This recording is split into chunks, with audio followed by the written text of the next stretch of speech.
I sat in the empty living room of our family cottage, surrounded by the silence that comes after something has been taken from you. Through the bay window, Lake Muskoka stretched out like hammered silver under the October sky. The same view I'd known for 43 years. The same view my father had known before me. But the keys in my hand were different. New keys. Keys my son didn't have. The locksmith had left 20 minutes ago. A professional woman from Bracebridge named Carol, mid-50s, who'd asked no questions when I explained I needed every lock changed on a Thursday afternoon. She'd glanced at my face just once, and seemed to understand that sometimes silence is the kindest thing you can offer a man who's just learned what betrayal tastes like. My phone sat on the pine coffee table, the screen dark now, but earlier it had lit up with the kind of notification that changes everything. A text from my bank. Large withdrawal flagged for review. I hadn't made any withdrawal. I was standing in my Toronto apartment at the time, packing for what I'd thought would be a quiet weekend up here, maybe some fishing, maybe just watching the leaves turn. Instead, I'd driven the 2 hours north with my heart beating against my ribs like it was trying to escape. The cottage door was unlocked when I arrived. That should have been my first sign. Mitchell had a key, of course. He was my son, my only child. For 41 years, I'd trusted him with everything. I'm getting ahead of myself. Let me go back. Let me tell you how I got here. Sitting in a room that suddenly feels foreign, holding new keys to a place that's supposed to be home. My name is Vernon. I'm 67 years old, retired for 3 years now after teaching high school English for 38 years. Shakespeare, mostly, some Atwood, a lot of Findlay. I'd stand in front of teenagers every day and talk about betrayal and redemption like they were abstract concepts, themes to be analyzed and discussed. I never imagined I'd be living through one of those tragic plots myself, except this wasn't literature. This was my life. Mitchell was born here, in this cottage. Well, not literally. He was born at Huntsville District Memorial Hospital, but we brought him here 3 days later, in July 1984. My wife, Rebecca, had wrapped him in a blue blanket my mother had knitted. I remember carrying him across this threshold, Rebecca beside me, both of us exhausted and terrified, and completely in love with this tiny person who depended on us for everything. We had no idea what we were doing, but we tried. God, we tried. Rebecca died 6 years ago, pancreatic cancer. It took her in 4 months, so fast we barely had time to say everything that needed saying. Mitchell was there, at the hospital. He held her hand. He cried. He promised me he'd help me through it, that we'd get through it together. And for a while, he did. For a while, my son was the man I'd raised him to be. Then, he met Paige. I want to be fair here. I want to believe that Mitchell made his own choices, that he's a grown man responsible for his own actions. But Paige changed something in him. They met 2 years after Rebecca died. She was younger, 33 to his 39 at the time. She worked in marketing, talked fast, dressed in clothes that cost more than my monthly pension. At first, I thought it was good for him. He seemed happier, more energetic, but there were signs, small things. The way she'd look around the cottage and say things like, "You know what this place could be worth if you updated it?" Or, "Vernon, have you thought about what you want to do with all this space?" "It's a lot for one person," always said with a smile, like she was being helpful, like she cared. Mitchell started asking about my finances. "Just want to make sure you're set up properly, Dad. You know, for the future." He suggested I get a power of attorney arranged, just in case something happens. "You're getting older. It's responsible planning. I should have seen it then, but he was my son. You don't expect your child to be circling you like a vulture, waiting." The cottage had been in my family since 1962. My father, Arthur, bought it for $8,000. He was a mechanic, worked at a GM dealership in Oshawa, saved every penny. This cottage was his dream, his piece of peace after a week covered in engine grease. He taught me to fish off that dock out there, taught me to split wood, to patch a roof, to appreciate the sound of loons at dawn. When he died in 1995, he left it to me, and I always assumed, stupidly, naively, that I'd leave it to Mitchell. 3 months ago, Mitchell came to visit me in Toronto. Just him, without Paige. We had lunch at a pub near my apartment. He seemed nervous, kept checking his phone. Finally, he pulled out some papers. "Dad, I've been thinking. You should have these documents ready. You know, legal stuff, power of attorney, healthcare directive. I talked to a lawyer, and she drew these up for you. It's all standard." The papers looked official. The lawyer's name was at the top. Mitchell explained each page, pointing at the lines where I needed to sign. "This one gives me the authority to handle your finances if you're incapacitated. This one lets me make healthcare decisions if you can't. It's just a safety net, Dad. We don't expect to use them." I signed. I signed because he was my son, because I trusted him, because the alternative, doubting your own child, was too painful to consider. That was 12 weeks ago. 2 weeks ago, I got a call from Dorothy, my neighbor at the cottage. She's 73, lives 3 cottages down year-round. We look out for each other. "Vernon," she said, her voice uncertain, "I saw a real estate agent here yesterday, taking photos of your place." I asked her what was going on, and she said the property was being listed. "I thought you should know." I told her there must be some mistake. I wasn't selling. I'd never sell. But something cold had started to form in my chest. I called Mitchell. He didn't answer. I called again. Voicemail. I sent a text. "We need to talk about the cottage. Call me." He called back 6 hours later. "Dad, hey, sorry. Been busy. What's up?" "Dorothy says there was a real estate agent at the cottage." A pause. Too long. "Oh, yeah. I was going to talk to you about that. Paige and I have been looking at the numbers. And Dad, honestly, the cottage is just sitting there. You barely use it anymore. The property taxes alone are crushing you. We thought it might be good to sell, invest the money properly, make sure you're comfortable. I never agreed to sell. Dad, you gave me power of attorney. That means I can make these decisions if I think they're in your best interest. I'm not incapacitated, Mitchell. I'm fully capable of making my own decisions." Another pause. "We can talk about this later. I've got to go." He hung up. I sat in my apartment, staring at the wall, trying to process what had just happened. My son had just told me he was selling my family cottage without my permission, using a document I'd signed in good faith.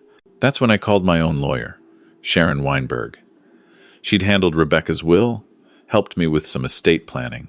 I told her everything. She listened, and when I finished, she was quiet for a moment.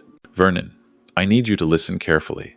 What Mitchell is doing is likely illegal. A power of attorney doesn't give him the right to act against your wishes while you're still mentally competent.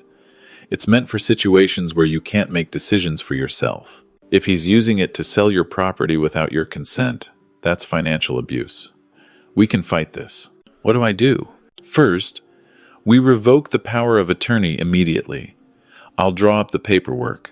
Second, we notify the real estate agent and the land registry that the property is not for sale, and any sale would be fraudulent. Third, and I need you to be prepared for this, Vernon, you might want to consider involving the police. This could be criminal." I felt sick. Police. My own son. "Let's start with revoking the POA," I said. Sharon had the revocation drawn up within 2 days. She filed it, sent copies to Mitchell by registered mail, notified the real estate agent. The listing was pulled. Mitchell called me that evening. He was furious. "Dad, what the hell? Sharon Weinberg? You got a lawyer involved? We're family. We could have worked this out. You were selling my cottage without my permission. I was trying to help you.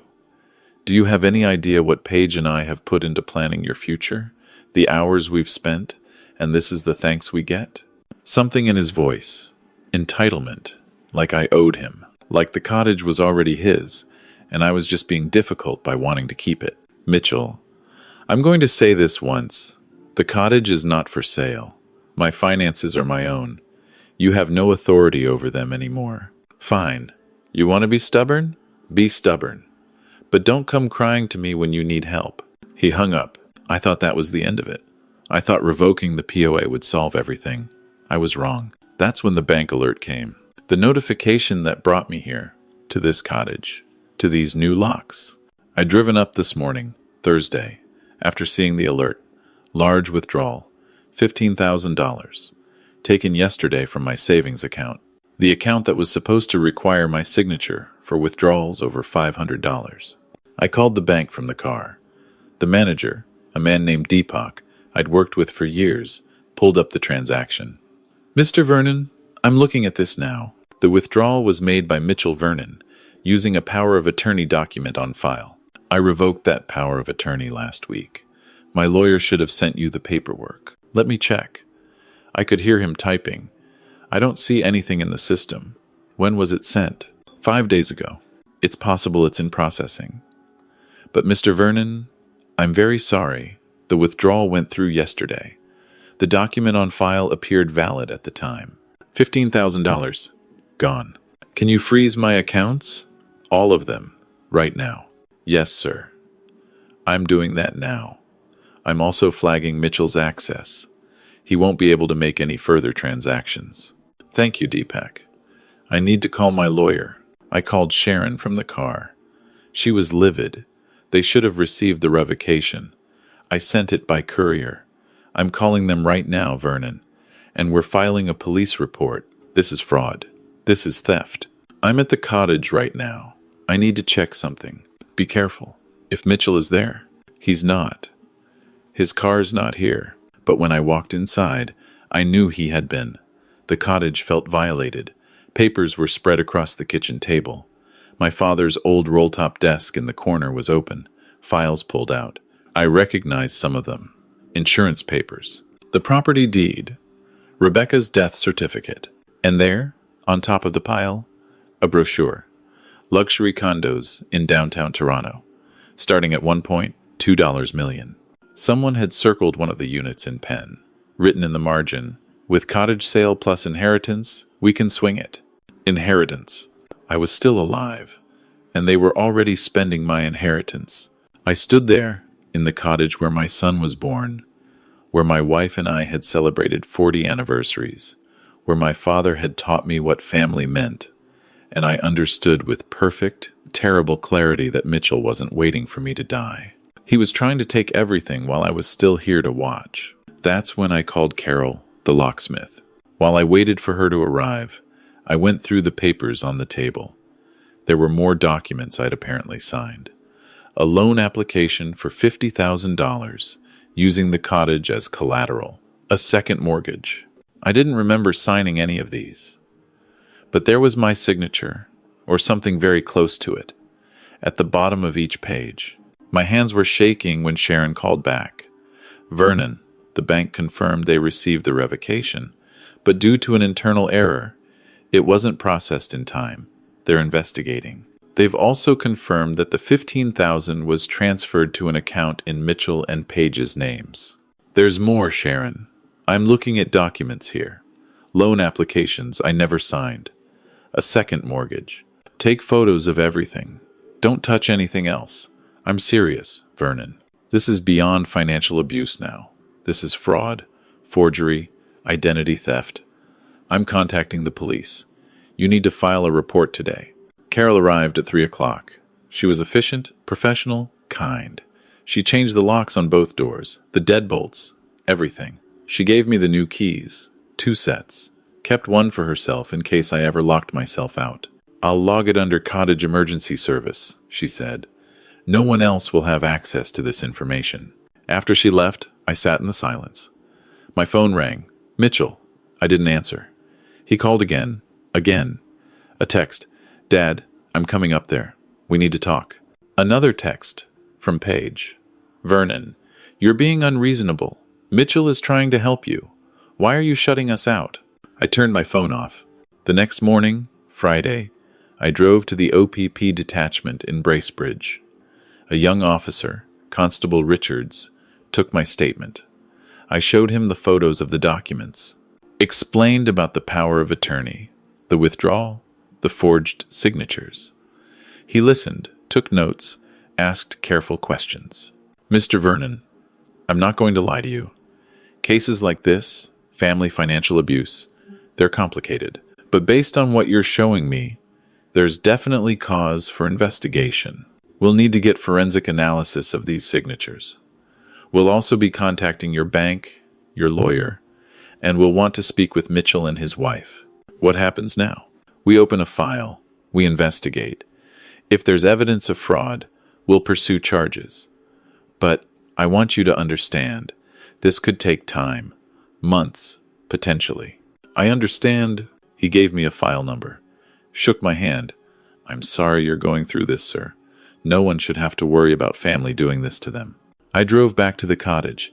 Mitchell's truck was parked in the driveway. My heart sank. He was standing on the porch, trying the door. He saw me pull in, and the look on his face was a mix of frustration and something else. Something that looked almost like fear. Dad, finally. I've been calling you. I got out of the car slowly. I know. What's going on? Why did you change the locks? I'm your son. I should have a key. Not anymore. He stepped off the porch, moving toward me. Dad, come on. This is crazy. We're family. We can work this out.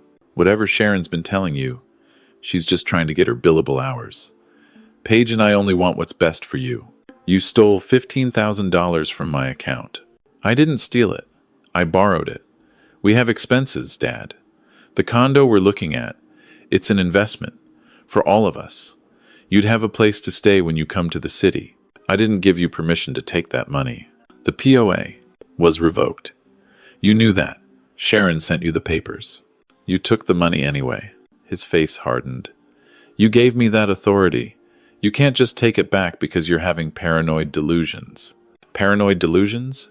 Dad, you're 67. Maybe you forgot signing those documents. Maybe you're not remembering things clearly. We've been worried about you. The early signs of dementia can be subtle. I stared at my son, this man I'd raised, who just accused me of dementia to cover his own theft. I'm perfectly clear-headed, Mitchell, and I know exactly what you and Paige have been doing. We've been taking care of you. That's what we've been doing. By forging my signature on loan documents? By trying to sell my cottage without my consent? That's care? Those documents are for your protection. Setting up lines of credit in case you need emergency funds. Looking into selling the cottage because the upkeep is too much for you. You're twisting everything. I filed a police report this morning. The color drained from his face. You what? The OPP are investigating you for fraud and identity theft. They have all the documents. They're analyzing the signatures. They've contacted the bank. Dad, you can't be serious. I'm your son. You're going to have me arrested? You made that choice when you decided to steal from me. Paige's car pulled into the driveway behind Mitchell's truck. She got out, all sharp edges and barely contained fury. Vernon, what is going on? Mitchell called me. Said you're threatening him with police? I'm not threatening. I've already filed the report. She laughed. Actually laughed. Over what? A misunderstanding about finances? Do you have any idea how this makes you look? A bitter old man, paranoid about his own family? I know exactly how I look. And I know exactly what you two have done. We've done nothing but try to help you. Mitchell has spent hours managing your affairs, making sure you're taken care of. And this is how you repay him? You're an ungrateful, selfish man.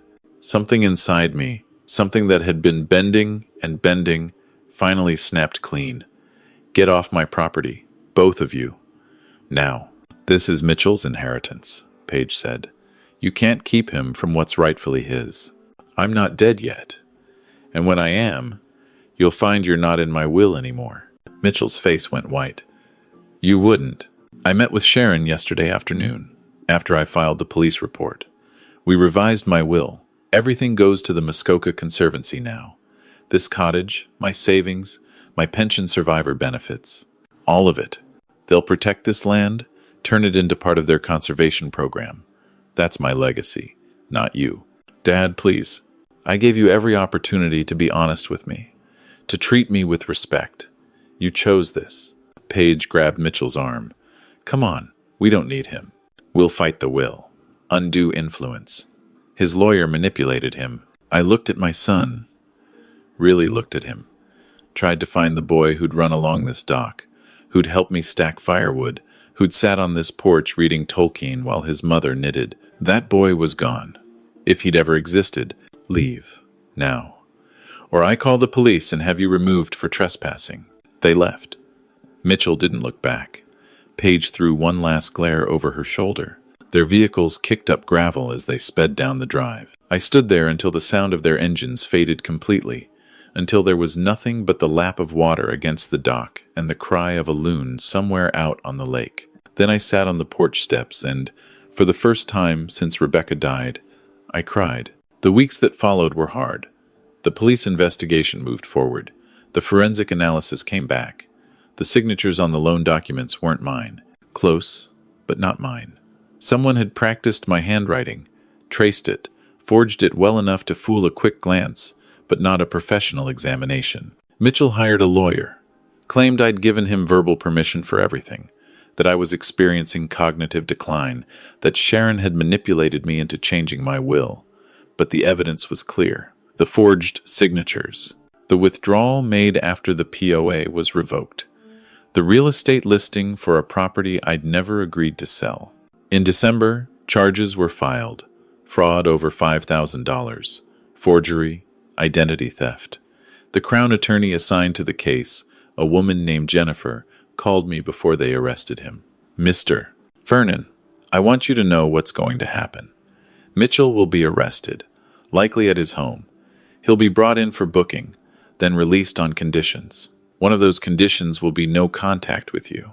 Are you prepared for that? Was I prepared to watch my only son be arrested? To know that my statement, my evidence, was the reason?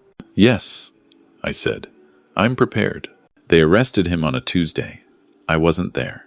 I was at the cottage, sitting by the wood stove, watching snow fall on the frozen lake. Dorothy called to check on me. I heard, she said. I'm sorry, Vernon. Thank you. If you need anything, you just call. I mean it. Anything. After we hung up, I thought about what she'd said. I'd been alone since Rebecca died. I'd thought Mitchell was my family, my connection. But family isn't just blood. Dorothy checking on me. Sharon fighting for me. Carol the locksmith who changed my locks without judgment. Deepak at the bank who froze my accounts. Constable Richards who believed me. That was family too. The trial was set for April.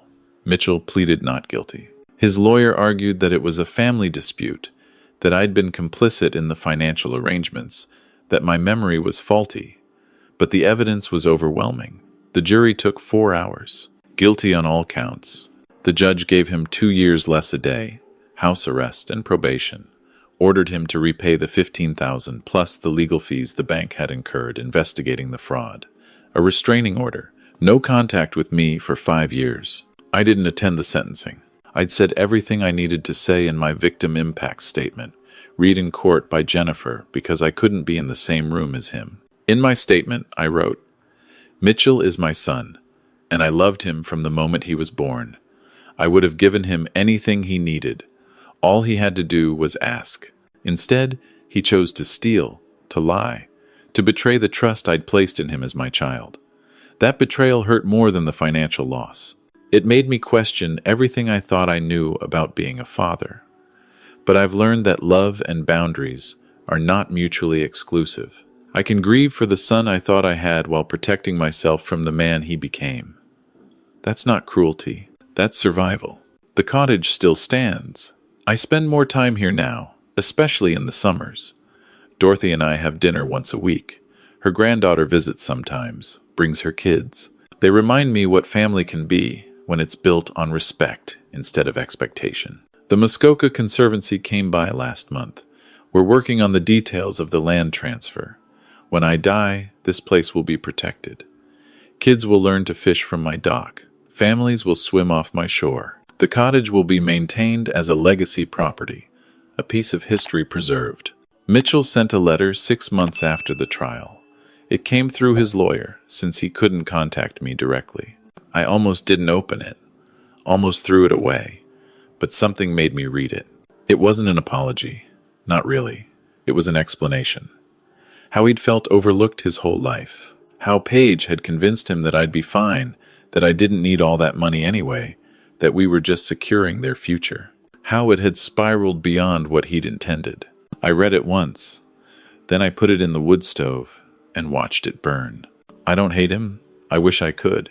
Hate would be simpler. Instead, I feel a profound sadness for who he could have been, for the relationship we could have had if he'd chosen differently, for the grandchildren I'll likely never know, because Paige won't let them near me. But I also feel something unexpected: peace.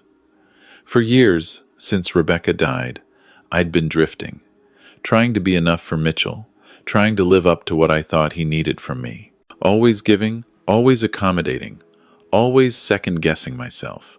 Now, in this cottage where my father taught me about integrity, where my wife taught me about love, where I thought I'd taught my son about family, I've learned the hardest lesson of all. You can love someone completely and still set boundaries.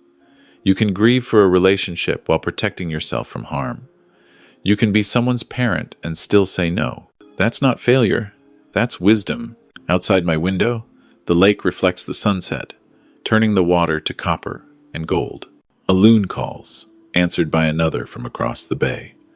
The same sounds my father heard, the same sounds I'll hear for whatever time I have left. This cottage will outlast all of us. The land will remain protected, purposeful. That's legacy. Not money passed down to be spent and forgotten, not property given to those who feel entitled to it, but something preserved with intention, protected with love, shared with a community that will value it. I made coffee this morning in the same percolator my parents used, sat on the dock where I proposed to Rebecca 45 years ago, watched the mist rise off the water as the sun climbed. Mitchell took $15,000 from me. He tried to take everything, but he failed, because the things that truly matter, he couldn't touch. My dignity, my integrity, my peace of mind, the knowledge that I did the right thing, even when it was the hardest thing I've ever done. I'm 67 years old. I taught high school English for 38 years. I've read every tragedy Shakespeare ever wrote. I've taught students about the fatal flaws that bring down kings and heroes. But I never understood, until now, that sometimes the greatest tragedy isn't death. It's betrayal by those you loved most. And sometimes the greatest triumph isn't revenge. It's setting a boundary and walking away. The cottage keys are on the hook by the door. New keys, clean keys. Keys that represent a choice I made to value myself as much as I valued my son. That choice saved me. And if Mitchell ever reads this, if he ever understands what he lost, I hope he knows. I didn't do this to hurt him. I did it because I finally loved myself enough to stop letting him hurt me. That's not vengeance. That's survival. That's grace. The sun is setting now. The lake is calm. Tomorrow, Dorothy and I are going fishing. Her granddaughter is bringing her kids. We'll make a day of it. Hot dogs on the fire. Stories about the old days. Maybe I'll teach the little ones how to bait a hook, the way my father taught me. Life goes on, even after betrayal, even after loss, especially after you choose yourself. I'm at peace with that. Finally, completely, at peace.